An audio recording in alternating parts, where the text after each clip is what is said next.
everyone, it's Robin, RS Island Crafts, and welcome to my studio. I just want to have a little chat with you, so this is just a little bonus video that I'm going to pop up for you guys. Starting in May, we're going to start working on some art quilts during our live streams. We're just going to sit down, chat with each other, and just have some fun playing with fabric and other crafty items.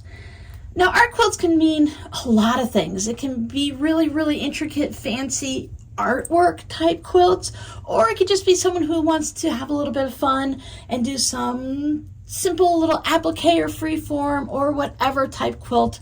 I don't want to give it a definition because it's going to be whatever you want it to be. So periodically, as we're going through the weeks, days, and months or whatever leading up to it, and while we're still working on them, I thought I'd just pop up these quick little videos. Well, quick for me because you guys know I like to talk. Anyways, quick videos that gives you some tips and ideas of things you can gather and collect, or maybe an actual pattern for someone to follow. I love to go on Pinterest and just search art quilts and maybe put art quilts with houses, art quilts at the beach, just art quilts that are red, just anything that might work for you to give you a little bit of an idea. Maybe start an art quilt board. I have one. I believe I have it as public, so you can always go over to my Pinterest, which is linked down below. Just scroll through and see what I have. While I was cleaning up the fabric room and going through and just packing some stuff, I was packing patterns. And I found this book. I forgot about this book. I bought this a few years ago because I really love art quilts. And at that point, I was like, I don't know how to do an art quilt either. So we're just going to wing it in May and just kind of do what feels right to us. But for those of you that struggle with that and you need more of a pattern, I thought I'd show you this book.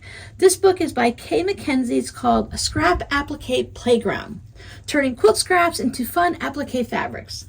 Now, I did find this on Amazon, but it's like $22 or something on Amazon. I Googled it. I just Googled the title, Scrap Appliqué Playground, so now you know what it looks like. And I found it in a variety of places, some for under $3, $8, $5. So you can go to like the used bookstores online, you can go to eBay, you might even be able to find it on Etsy, but I don't know what the prices would be there. So please don't buy it on Amazon for $22 unless you don't have any other option. I know this book was very popular several years ago when I purchased it, because I'm pretty sure I did pay a little bit of money for it. Not $22, I would never do that. It was $22.99 brand new, and this is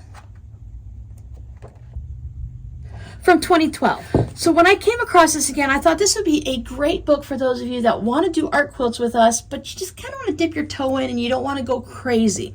You can always add extra embellishments after the main part of the quilt is done. But let me show you a couple of the projects that are in here. So if you follow any of these patterns, it's based on scraps and then turn those scraps into applique. So now this, I consider this an art quilt, very much an art quilt. I'll show you the entire project in a second, but this is very much an art quilt because it's like a free-form spiral and you're just adding the stems and stuff. Now this book has the patterns that you can trace for the applique, but you can also go free-form and just make your stem or your leaves, just to, as I said, dip your toes in and get a feel for it. For those of you that find it a little bit hard to just let go, I think this was the design that I originally saw that I fell in love with. So you can have like a beaded curtain. Again, it's just making like crumb blocks and turning them into circles. I'm not giving away anything from this book. These are things that you can find in various other places. You might not consider that an art quilt, but I'd say you can consider that an art quilt because you are using your scraps and just putting things together in a way that looks good for you. You can change it up. So there is the entire project. Now that looks very art quilty to me. And it allows people that have a hard time breaking those boundaries from what we would consider a normal quilt and branching out a little bit into the art quilt world. Do a little bit of a Google search for Scrap Appliqué Playground. Find a book like this for yourself, or maybe you'll come across something similar. And I hope to see you guys in May during the live streams on the 1st and 3rd Fridays at 3 p.m. Eastern. I am in Florida if that helps you out, and we're just going to have a little bit of fun. Thanks for hanging out with me. Bye.